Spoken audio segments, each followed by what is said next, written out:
Last time I explained to you that the Bhagavad-Gita is actually a syncretic fusion of the six darshanas of the Vedas.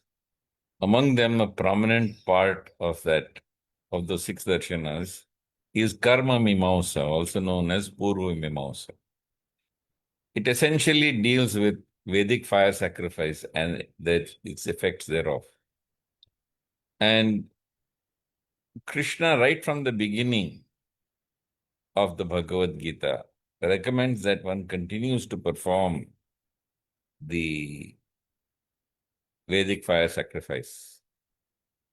He begins by explaining it as yajna, and then in the fourth chapter of the Bhagavad Gita, he expands the meaning of yajna and gives many, many other forms of yajna. Essentially, yajna means not for self, idam na mama. It's a technology for transcending the ego self. And fire sacrifice was the essential means by which one transcended the ego self in those days. But unfortunately, many people were performing Vedic fire sacrifice for gaining heaven, better birth, etc., etc. So, when we are talking about the 18th chapter of the Bhagavad Gita, where Krishna explains that Kamyanam Karmanam Nyasam Sannyasam Kavayo Vidu, which we discussed last time, that there are several types of karmas. There is Kamya karma, which is a legitimate way of granting your personal and selfish desires or your legitimate desires by performing Kamya karmas, like Putra Kameshti, to have a son, to have rain, Jyotishtoma, to enjoy heaven, and so forth. There are those Krishna wants you to give up. And by extrapolation, he wants you to give up all selfish actions. He wants you to give up kamya karmas, which are Vedic sacrifice. Technically, it means giving up Vedic sacrifices for fulfilling your desires. So he wants you to give up kamyanam karmanam nyasam. But by extrapolation, it means that you must give up all selfish desires. Everything you do must be done as a sacrifice, idam na mama. And you should use every action as a technology for transcending the self, which is, this technology is known as yajna. But Krishna wants you to continue doing your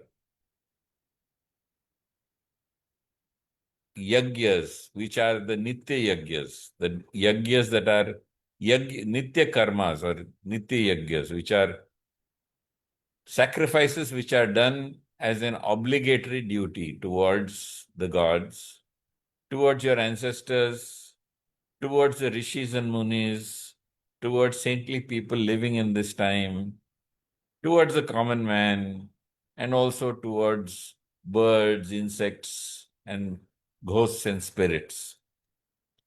So Krishna wants those to continue. He also wants those Vedic sacrifices which are performed at specific milestones in your life, which are Garbhadana, when the spirit is invited into the womb of a woman, Simantayana, etc., etc., the sacrifices that are performed when the child is in the womb. In the West, they have what they call as a bridal shower. This is actually a holy blessing from God to the child who is in the womb. Then, of course, you have birth. There is naming ceremony. There is the tonsure ceremony where the head is shaved, the eating of solid food, and so on and so forth. There is the Janeu, or the thread ceremony, which is performed when the child is going to go to start his education. And there is, of course, marriage and so on. Like this, there are many of them. All these Naimitic Yagyas performed according to the Vedic Shastra are meant to purify the individual and bring him from Tamagun and Rajagun to Sattvagun. So Krishna wants those to continue. He wants you to give up selfish-oriented yagyas and by extrapolation, all selfish actions. By using this technology for transcending self, that is by performing every action as yagya. And he also wants that you should continue to perform the Vedic sacrifices that are designated for the human beings so that they may be purified from Tamo and Rajagun to Sattvagun. As Krishna explains a little later in the same chapter, that Pavanani Manishinam purifies even the great souls. Now we come to the next section where Krishna says, Sarva karma phala tyagat iti vichikshana. What is giving up of the fruit? So in a technical manner, giving up the fruit means that you get merit or you get good karmas or you get some fruit by performing kamya karmas and also by performing dainik and naimitic karmas. And Krishna wants even that is to be given up. Now, what are those fruits? This is described in the prayers of Queen Kunti, where she says people who desire the fruits of this Vedic sacrifice are indeed disqualified from attaining the Supreme Lord. Janma Aishwarya Shruta Shribir E Damana Madapuman Naivarati Abhidatum Vai Tvam Akinchana Gocharam. That when you can give up your aspiration for the fruits of Vedic sacrifice and your selfish desires for a better birth the next time around, wealth, greater learning or knowledge, a more beautiful body, better genes next time.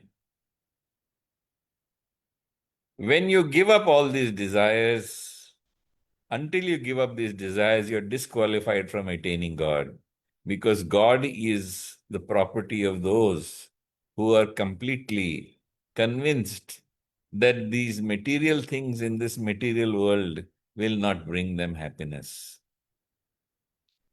So here Krishna explains that sarva karma phala tyagas. You give up all the fruit that comes from Vedic sacrifice. This is the technical meaning.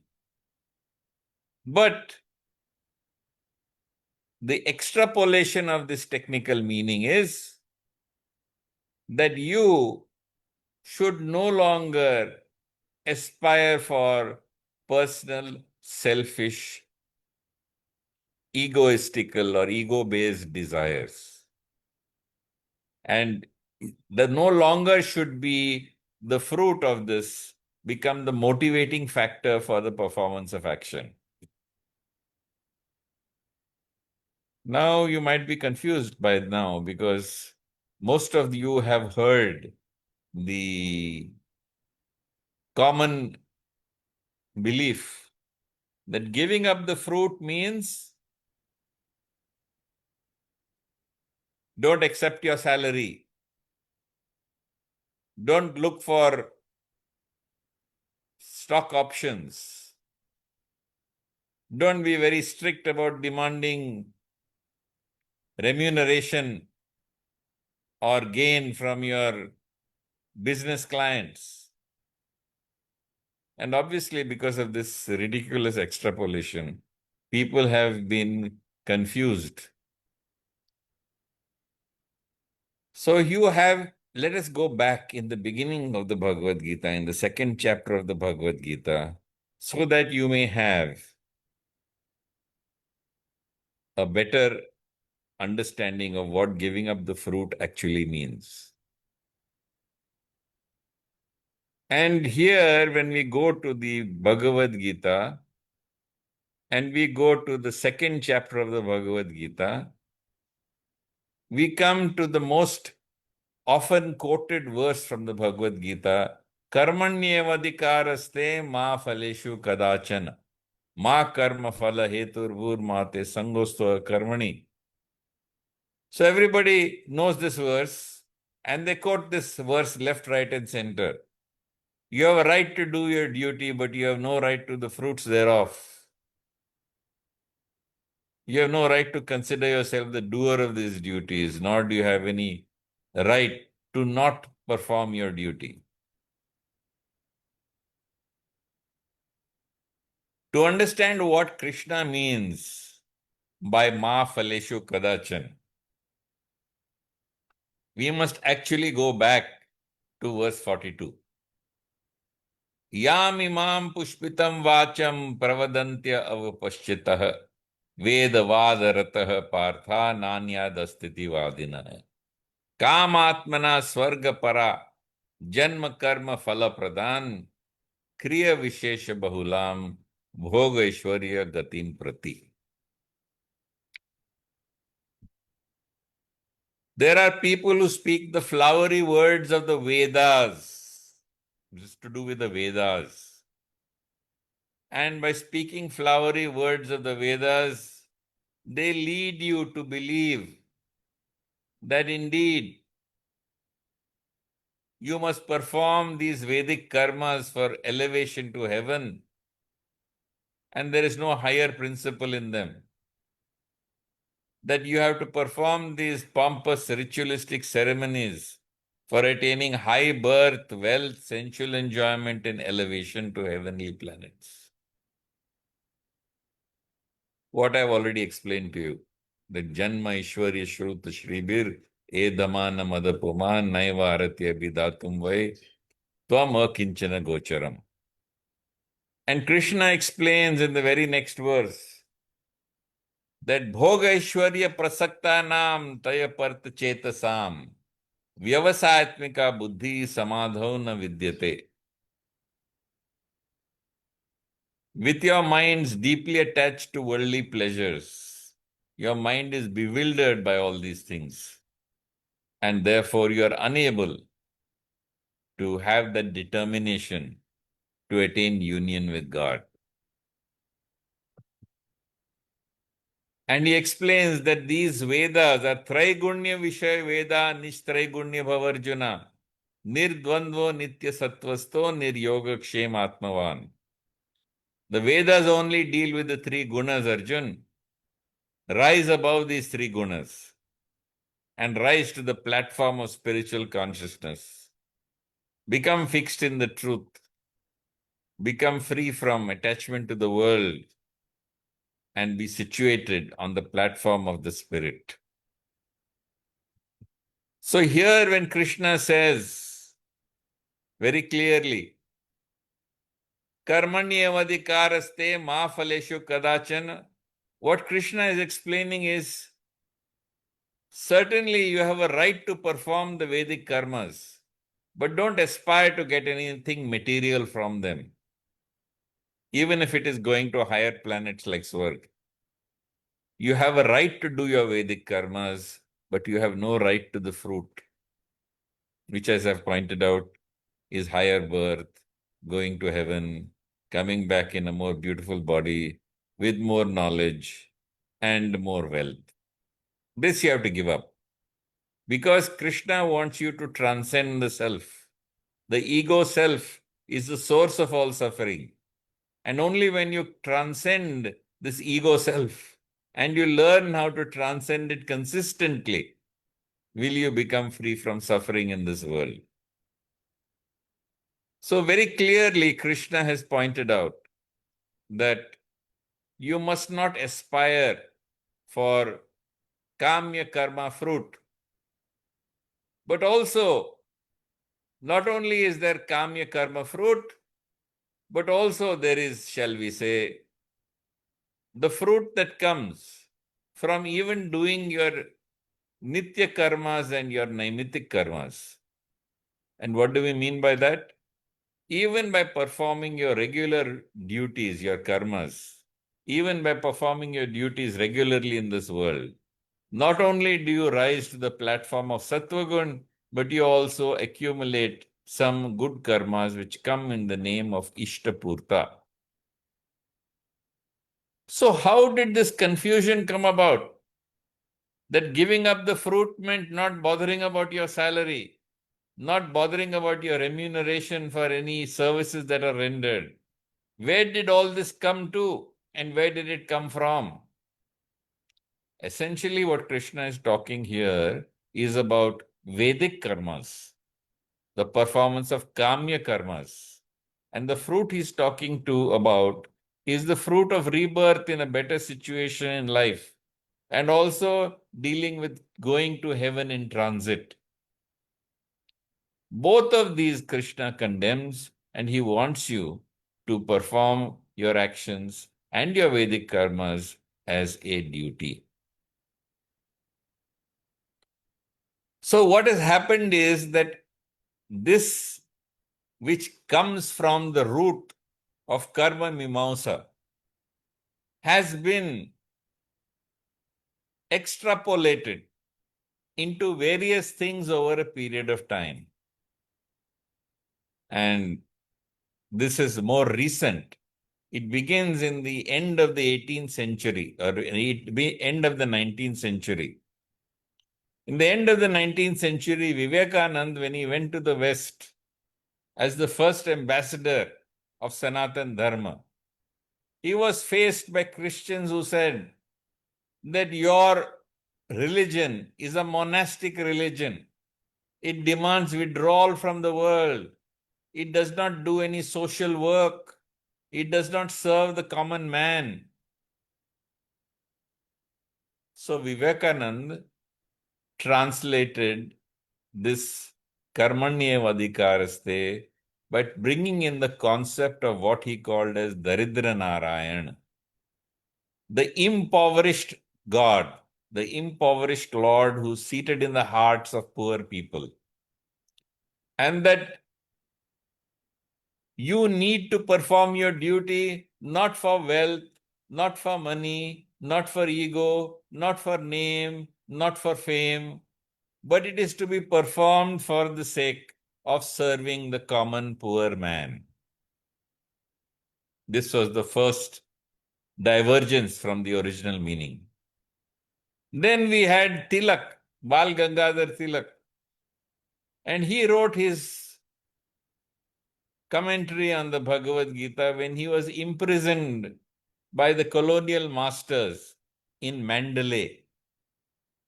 And when he was in prison, he wrote this commentary. And there he said that karmas, he did not translate karmas as Vedic karmas, but he translated these karmas as being political activity. That if you are a political activist, if you are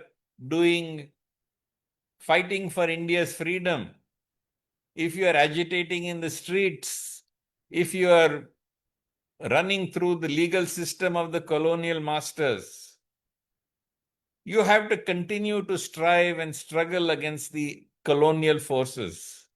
And you have to do this fight against the colonial forces without expecting anything in return. So, colonially, so the translation of Ma Phaleshu Kadachan was don't expect that freedom will be given to you anytime soon. You just have to keep on fighting for freedom. Then we have Mohandas Karamchand Gandhi. And M.K. Gandhi, of course, was a pacifist and non-violent.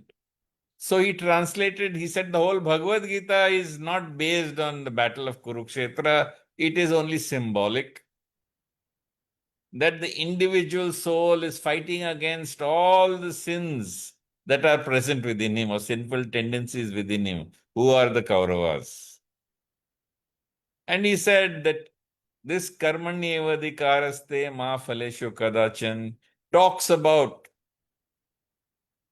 doing your duty, which means satyagraha, spinning the wheel, the charkha,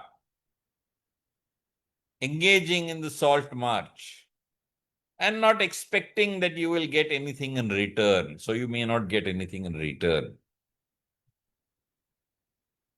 So from the original intent or the technical meaning of kamya karma, this karma became so many things. Serving the common man, fighting for freedom, battling the anti-colonial forces that were subjugating the nation, etc. And in 1981 to 1990, in IIM Calcutta, a professor by the name of Chakraborty introduced the idea of Bhagavad-Geeta into management. And when he introduced this idea of Bhagavad-Geeta into management, he brought about this idea that the work that you do in your office is really the karma. He excluded fire sacrifice, which was the original intent, or any other form of yajna. He confined that to working in the corporate office. And from there, he extrapolated it into don't worry whether you get your increment or not. Don't worry whether you get your promotion or not. You just have to keep on working because your work is your means to salvation. But as you can see here, the original intent of fruit came from the kamya karmas, which was done for some pie in the sky, the post-dated check of what happens after death. Whereas it was converted into social work by Vivekanand. It was converted into battling for the colonial forces by Bal Gangadhar Tilak and Gandhi, and so on and so forth. So how should you take this fruit? How do you take this idea of karma and how do you take this idea of fruit? And I would say that the best way to handle this is karmanyevadikaraste is your duty. Whatever your duty is within life, and you do it without the motivating factor of fruit. So internally, you have a paramarthik attitude. Paramarthik means beyond worldly consideration. And because you act beyond worldly consideration, you focus entirely on performing your duty in a spirit of devotion and sacrifice to please God. While this is your internal state, there is what we call as a vyavaharik perspective. And from the vyavaharik perspective, it is very important for you not to ignore the fact that you are also in the world ruled by the situation in the world. So certainly, because it is your swadharma, because it is your God-given responsibility to work for a living, you must not reject what you get as remuneration, salary, stock options, whatever it is. You must accept all these things as a matter of vyavaharik necessity. If you feel that you are being underpaid and you're not being promoted, if you're not getting increments, then it is your swadharmic responsibility to look elsewhere. Because from a vyavaharik point of view, you have a responsibility to God to do the best that you can in your swadharma. So internally, you may have a paramarthik attitude. So internally, you may have an attitude of acting not for the fruit, but acting in a spirit of devotion and renunciation. But externally in the world, where you are ruled by the norms and regulations of the world, you must behave in an intelligent manner for the benefit of the role that God has given you. Because God has given you the role of being the provider for your family. It has given you the responsibility of taking care of your children, your parents, your wife, and other responsibilities. And you cannot give these responsibilities up for your personal salvation. You may have an internal attitude, which may be an internal attitude for the sake of attaining union with God. But externally, you must perform your swadharma. Yata pravrittir bhutanam yena sarvam idam tatam swakarmana abhyarchaya siddhim vindati manava. And each person, by doing his God-given duties in a spirit of sacrifice and devotion to the all-pervading Lord, must attain perfection. So indeed, you have an internal attitude of renunciation. You must have an internal attitude, which is an attitude of not being motivated only by the fruit, but externally, you must act as you are expected to behave in the world for the protection and advancement in your Swadharma. After the Bhagavad-Gita is spoken by Krishna to Arjuna, does Arjuna say, yes, now I will not act for the fruit. Therefore, I don't want the kingdom even if I win the battle of Kurukshetra? He doesn't say that. He takes over the kingdom after the Kauravas are finished. So internally, he has this attitude of renunciation. Externally, he lives by the laws of the world. Similarly, you also must internally, for the sake of your peace of mind, for transcending your ego self, for becoming free from suffering, you must act in a spirit of sacrifice and devotion without being motivated by the things in the external world. But externally within the world, you must act according to the rules and regulations of the world and fulfill your responsibilities towards your children, towards your parents, towards your spouse, towards your society, towards your community, towards your nation. And you must behave in the world as the world would expect you to behave according to the laws that it has. The laws internally are completely different. And internally, you don't aspire for heaven. Internally, you don't aspire for higher birth. Because your internal aim, your internal goal, your internal laksha is to attain union with God. So with this, I will pause here.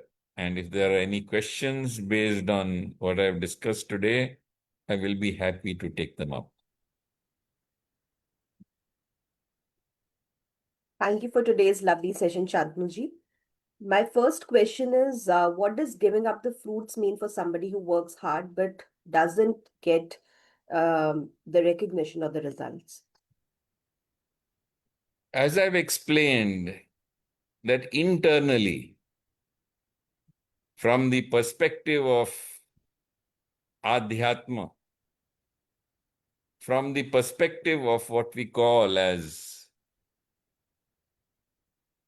your inner self to attain peace, to transcend the ego self, you act in a spirit of devotion and renunciation. You don't hunger, hanker, thirst for anything.